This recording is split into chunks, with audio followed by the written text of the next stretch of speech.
우리 지난주에 바울이 내가 어떻게 고린도 교회에 왔으며 어떻게 사역을 했다라는 것을 말했습니다.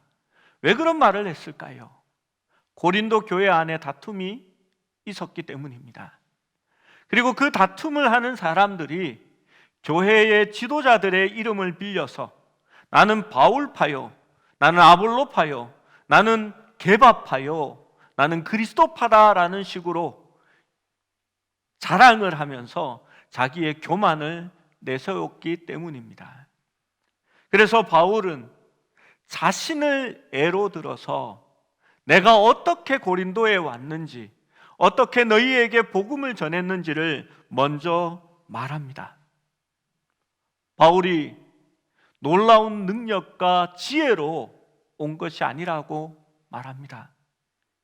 그는 고린도에서 사역할 때에 자기가 약하고 두렵고 떨림으로 심히 떨면서 하나님의 복음을 전했다라고 말합니다. 그래서 바울은 내가 자랑할 것이 없고 내가 내세울 것이 없다라고 말합니다.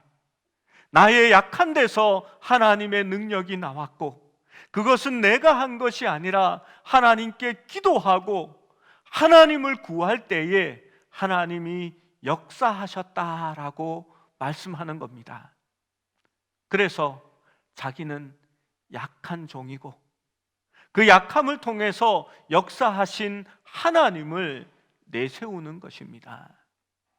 여러분, 진짜 참 지도자와 가짜를 어떻게 구분하겠습니까? 하나님 앞에 자신을 낮추는 자가 진짜 지도자입니다. 사실 그렇습니다. 성경에 있는 모든 사람들이 자신은 사람들과 똑같고 성정이 같은 사람이라고 말합니다. 예수님의 제자들이 놀라운 기적을 행할 때마다 사람들이 우와, 이들이 신이 아닌가, 제우스다, 그렇게 말할 때에 그 사람들은 옷을 찢고 흙을 머리에 덮었으며 아니라라고 말합니다. 이 일을 행한 사람은 내가 아니라 하나님이다라고 말했던 사람입니다. 여러분, 내가 능력을 가지고 있다, 나의 힘으로 사역한다, 내가 이것을 행했다라고 말하는 사람은 가짜입니다. 어느 누구도 자신의 힘으로 하나님의 일을 하는 사람은 없습니다. 사무엘이 그렇게 놀라운 하나님의 선지자고 제사장이지만 성경은 분명히 기록합니다. 하나님께서 사무엘을 기쁘게 여기셔서 그가 말한 것 하나라도 땅에 떨어지지 아니하도록 하나님께서 하셨다라고 말씀하는 겁니다. 여러분, 아무도 하나님 앞에서 자랑할 수 없습니다. 사도 바울은 두려움과 떨림과 자신의 약함으로 성도들 앞에 나아갔습니다. 저는 그것이 목회자의 모습이라고 생각합니다. 그리고 하나님 앞에서 봉사하는 여러분의 모습이라고 생각합니다. 나의 능력이 있어서 할 수 있는 것이 아닙니다. 내가 약하고 하나님의 일을 할 때에 두렵고 심히 떨림으로 하나님의 도우심을 바라고 나아갈 때에 하나님이 거기에 역사하시는 것입니다. 이제 사도 바울은 스스로 지혜롭다라고 생각하는 사람들에게 그것이 얼마나 잘못된 것인지 다시 한 번 더 지혜에 대해서 설명하기 시작합니다. 그들은 그리스 철학 가운데 있었습니다. 그 철학의 영향을 받았고 고린도와 아테네는 아주 가까운 곳에 있었습니다. 그 당시에 많은 사람들이 나는 소크라테스파다, 나는 플라톤파다, 나는 아무개파다 하면서 자신의 위치를 자랑하고 자신들의 지혜를 내세웠던 시기였습니다. 그런데 사도 바울은 그것이 세상의 지혜다라고 말합니다. 여러분, 스스로 지혜 있다 생각하는 사람은 하나님의 말씀을 잘 받지 않습니다. 그들은 하나님의 말씀을 판단하려 합니다. 얼마나 고집이 센지 모릅니다. 그래서 구원의 하나님의 말씀에 자신을 비추고 자신을 판단받고 자신을 바꾸는 것이 아니라 오히려 하나님의 말씀을 판단하고, 저 말씀이 좋다 나쁘다, 저 목사님은 설교가 길다 짧다, 저 목사님은 말을 잘한다 못한다, 저 목사님은 설교를 마음에 받아들일 만큼 기분 좋은 얘기를 한다, 저 목사님은 맨날 듣기 싫은 얘기만 한다라는 것으로 판단합니다. 저는 어디에 속하는지 제가 잘 모르겠습니다. 그런데 저는 기분 좋은 소리만 하는 목사는 아닌 것 같습니다. 그리고 분명한 건 설교가 깁니다. 제가 늘 목사님 조금만 더 짧으면 100점인데 라는 얘기를 가끔씩 듣습니다. 여러분, 구원의 은혜는, 그 지혜는 우리에게 있는 것이 아니라 하나님께 있습니다. 하나님이 은혜 주셔서 믿게 된 것입니다. 그래서 우리가 정말 좋아하는 말씀이지만 구원이 하나님께 있기 때문에 두려운 말씀이 있습니다. 보라, 지금은 은혜 받을 만한 때요, 또한 구원의 날이로다 라고 말합니다. 내가 은혜 받을 때고 지금 내가 구원을 받을 때라라고 말하지만 구원이 내게 있지 않기 때문에 이 말씀이 두려운 말씀이 되는 겁니다. 하나님이 은혜 주실 때에, 하나님이 구원을 베푸실 때에 우리가 그 말씀을 받고 그 은혜를 누릴 수 있어야 한다는 것입니다. 구원의 주체가 나인 줄 알고 그 지혜가 내게 있는 것이라고 생각하면서 지금은 바쁘니까 조금 더 내 삶이 나아지면 내가 그때 은혜 받고 그때 구원을 누려야지라고 말한다면 착각입니다. 여러분, 바울은 지혜에 대하여 마치 반대하는 것처럼 1장을 통해서 그 모습을 보여줍니다. 1장 17절 말씀을 보면 그리스도께서 나를 보내심은 세례를 베풀게 하려 하심이 아니요 오직 복음을 전하게 하려 하심이로되 말의 지혜로 하지 아니함은 그리스도의 십자가가 헛되지 않게 하려 함이라. 말의 지혜로 하지 않는다라고 말합니다. 그리고 2장 4절에는 내 말과 내 전도함이 설득력 있는 지혜의 말로 하지 아니하고 다만 성령의 나타나심과 능력으로 하여라고 말합니다. 지난주에 나누었던 말씀입니다. 마치 바울이 지혜를 반대하는 것처럼 보이고 지혜를 공격하는 듯하게 보이는 말씀입니다. 그런데 사도 바울은 지혜를 구분하여 말하고 있습니다. 6절의 말씀을 같이 한번 읽어봅니다. 6절입니다. 시작. 우리가 자들 중에서는 지혜를 말하노니 없어질 통치자들의 지혜도 아니요. 바울은 온전한 자들 중에서는 지혜를 말한다라고 말합니다. 그런데 이 지혜는 세상의 지혜가 아니고 세상에 있는 통치자들의 지혜도 아니다라고 말합니다.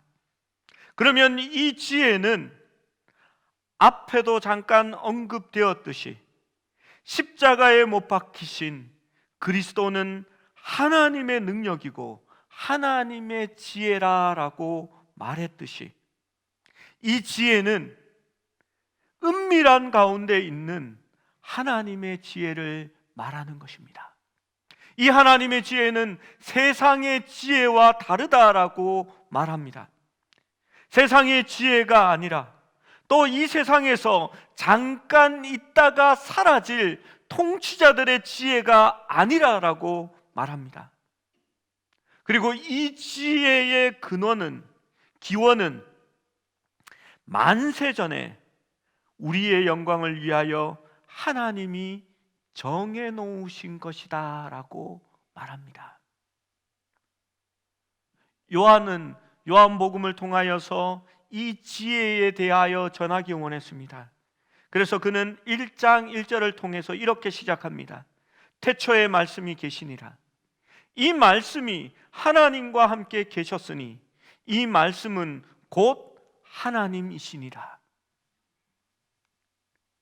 하나님이 우리 가운데 육신이 되어서 오셨는데 그 하나님이 곧 태초부터 계셨던 말씀이라고 하는 것입니다.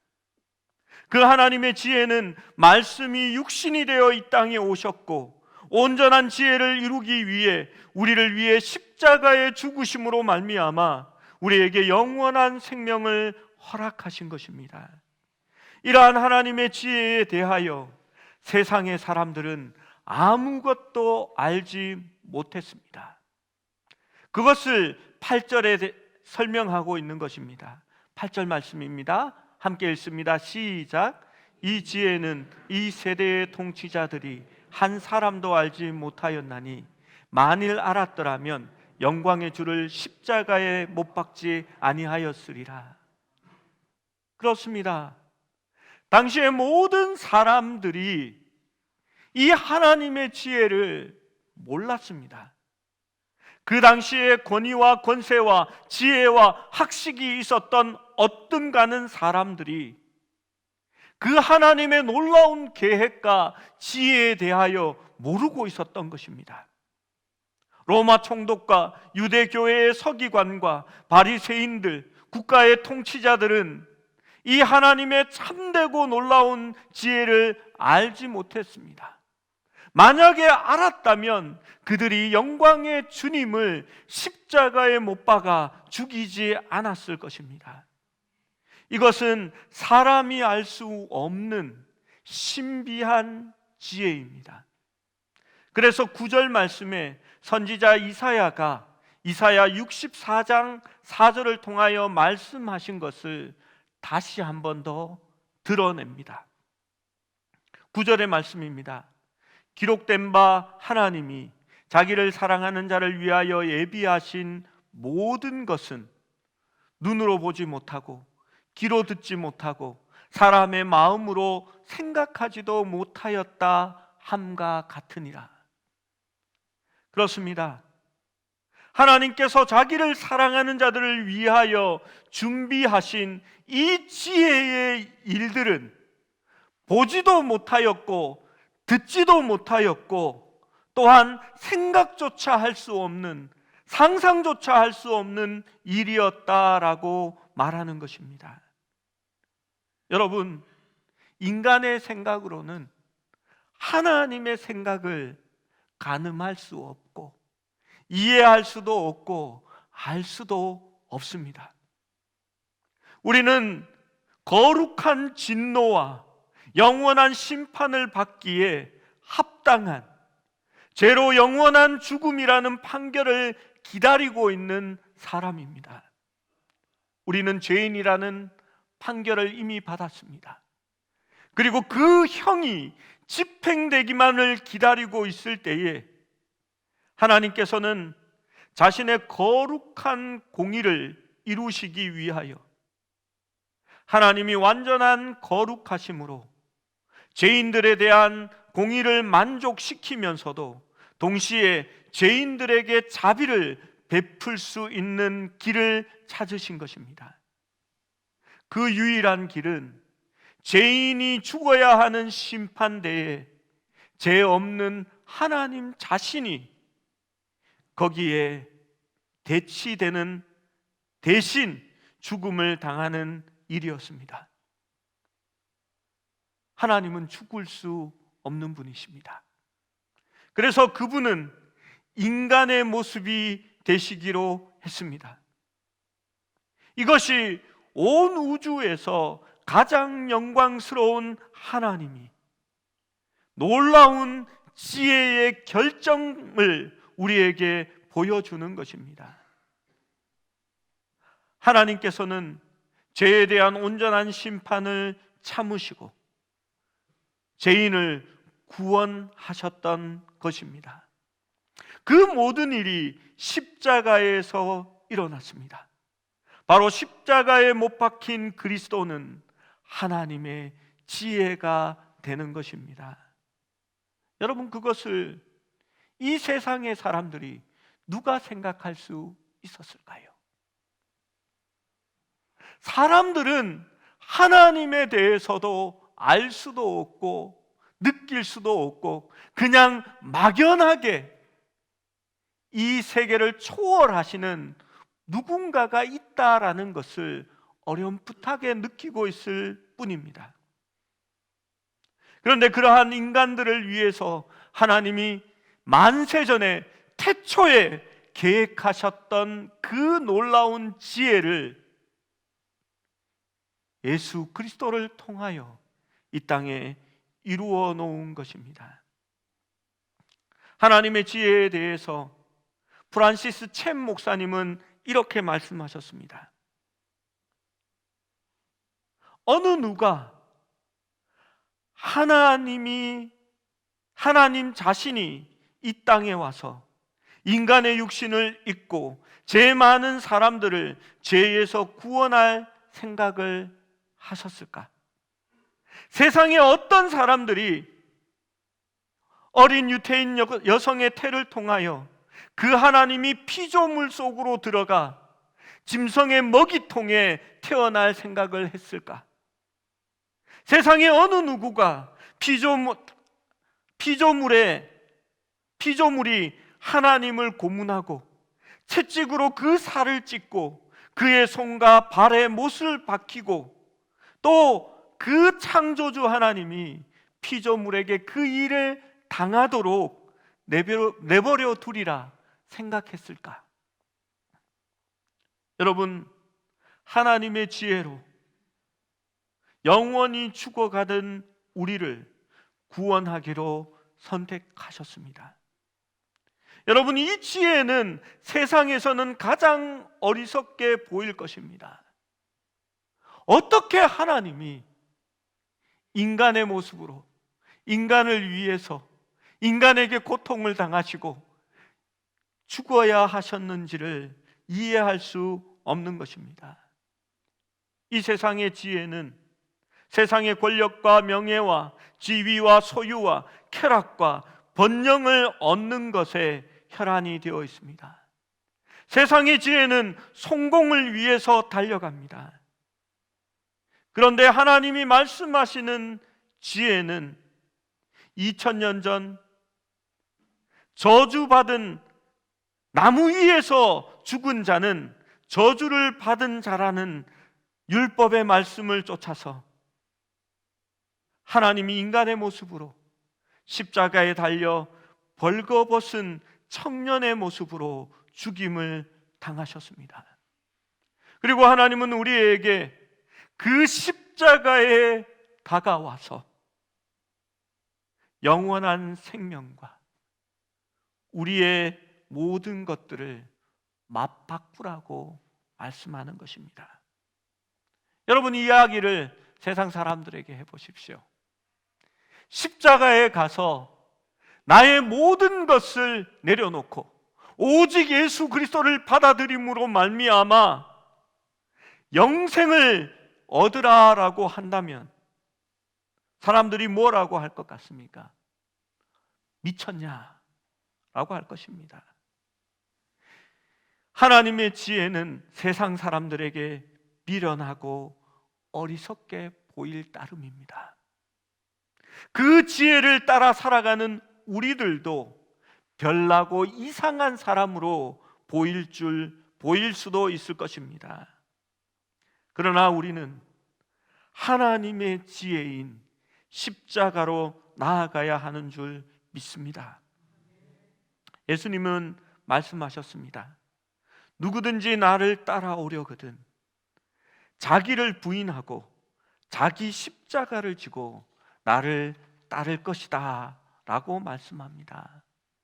갈라디아서 2장 20절에는 사도 바울은 이렇게 말합니다.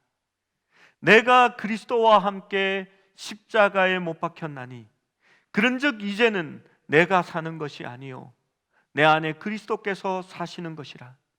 이제 내가 육체 가운데 사는 것은 나를 사랑하사 나를 위하여 자기 자신을 버리신 하나님의 아들을 믿는 믿음 안에서 사는 것이라.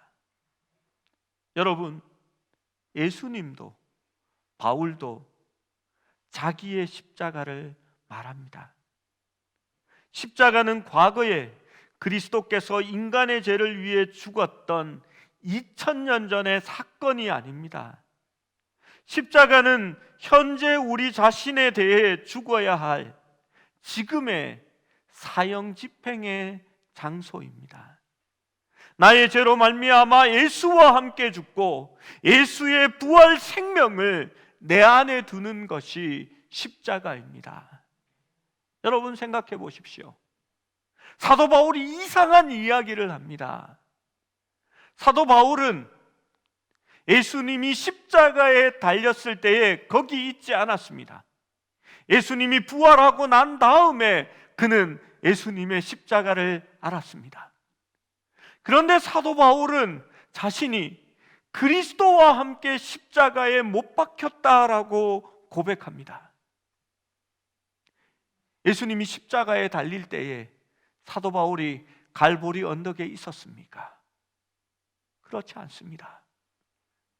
그러나 그는 주님의 십자가에 함께 참여한 사람이 되었습니다.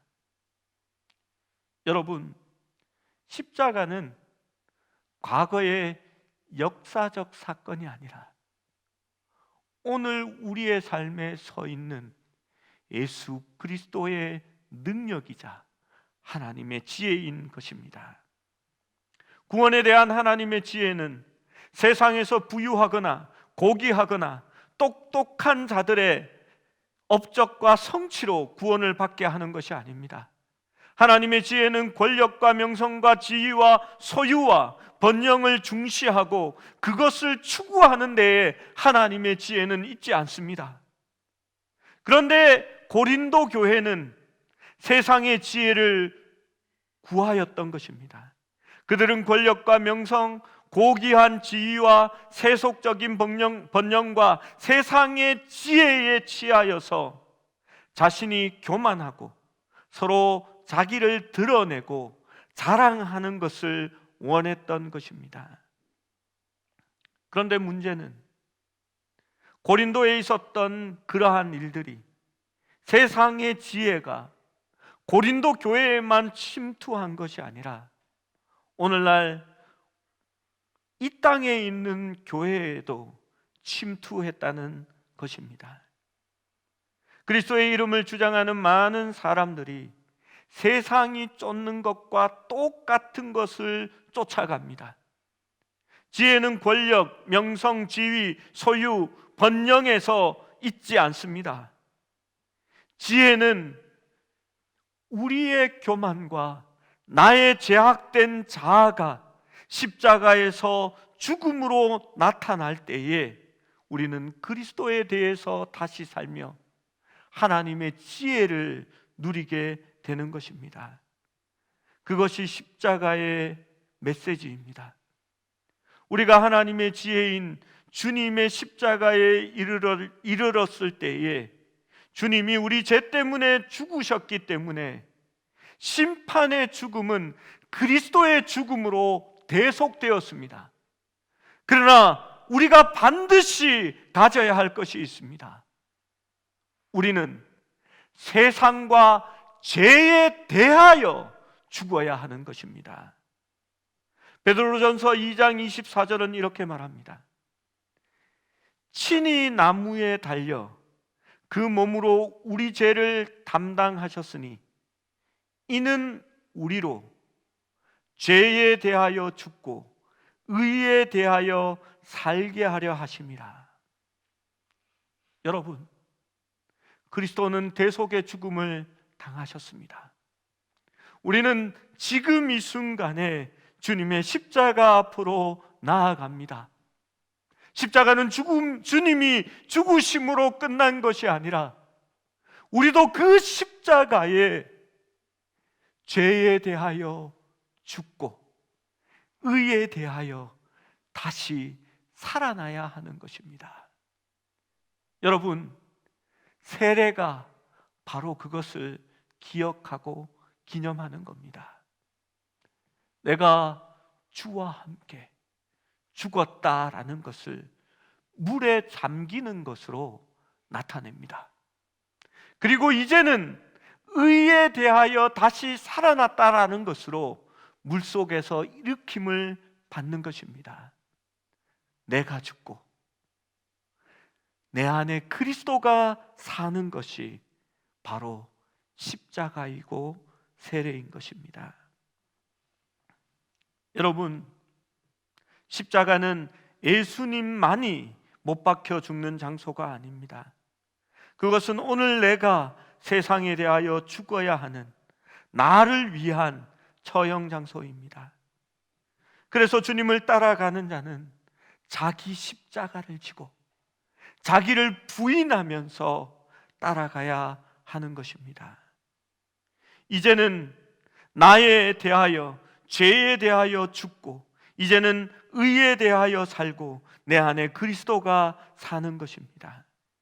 그것이 그리스도의 마음을 가지는 방법이며 내 안에 성령이 사시는 방법인 것입니다. 12절 말씀은 우리에게 이렇게 말씀합니다. 12절 말씀을 함께 읽어봅니다. 시작. 우리가 세상의 영을 받지 아니하고 오직 하나님으로부터 온 영을 받았으니 이는 우리로 하여금 하나님께서 우리에게 은혜로 주신 것들을 알게 하려 하심이라. 아멘. 여러분, 하나님의 지혜는 세상으로부터 온 것이 아닙니다. 그것은 성령으로 말미암아 영으로 우리에게 주어진 것입니다. 하나님의 영으로부터 그것을 받았다라는 것은 그것이 은혜라고 이야기하는 것입니다. 여러분, 은혜라고 하면 참 좋습니다. 근데 이걸 다른 말로 바꾸면 공짜라는 얘기입니다. 공짜라는 것은 별로 기분이 좋은 말이 아닙니다. 공짜라는 말은 너의 노력이 없다, 네가 값을 지불한 것은 없다, 너의 공로나 너의 힘이 들어간 것이 없다라는 말이 은혜라는 말입니다. 여러분, 오직 하나님으로부터 온 영을 받았으니 그것은 우리로 하여금 은혜로 주신 것들을 알게 하려 함이라 라고 말합니다. 여러분, 세상의 지혜는 세상에서 자랑하고 내가 잘 살고 지혜롭고 똑똑하고 좋은 학교 나왔고 내가 50평 아파트 살고 그런 것으로 말할지 모르지만 하나님의 지혜는 우리가 자랑할 것이 없다는 겁니다. 다 은혜고 다 공짜였다라는 것입니다. 그것이 바로 하나님의 영을 받으면 우리로 하여금 알게 하시는 것이다 라고 말합니다. 그러면 내가 지혜롭다고 자랑할 수 있겠습니까? 내가 지혜롭다고 다툴 수 있겠습니까? 내가 더 똑똑하다고 자신을 내세울 수 있겠습니까? 나는 바울파요, 나는 게바파요, 나는 아볼로파라고 하면서 내가 원조고 내가 많이 배운 사람이며 내가 복음에 정통한 사람이라고 자랑할 수 있겠냐는 겁니다. 절대 그럴 수 없습니다. 그것은 세상의 지혜가 말하는 것이며 하나님의 지혜는 그 영으로 알게 되는데 알게 되는 것이 오직 은혜로 받았다라는 것입니다. 그래서 교만을 버려야 합니다. 그래서 자랑하지 말아야 합니다. 그래서 다투지 말아야 하는 겁니다. 하나님의 지혜는 인간이 알 수 없는 것이지만 성령으로 말미암아 은혜로 깨닫게 해주시고 그 은혜로 우리를 믿음으로 나아올 수 있도록 불러주신 것입니다. 어느 누구도 그 지혜와 구원에 있어서 1도 보탠 사람이 없습니다. 그렇다면 우리는 어떻게 해야 할까요? 더 겸손하게 다툼이 없이 감사함으로 봉사하고 하나님께 예배할 수 있는 우리가 될 수 있어야 할 줄로 믿습니다. 사도 바울이 하나님의 지혜를 말씀하는 이유도 바로 그것입니다. 우리가 더 약하여지고 겸손하여지고 하나님의 능력을 바라고 그 도우심으로 말미암아 오직 은혜로 나아갈 수 있는 아름다운 성도, 건강한 교회로 세워질 수 있기를 주님의 이름으로 소원합니다.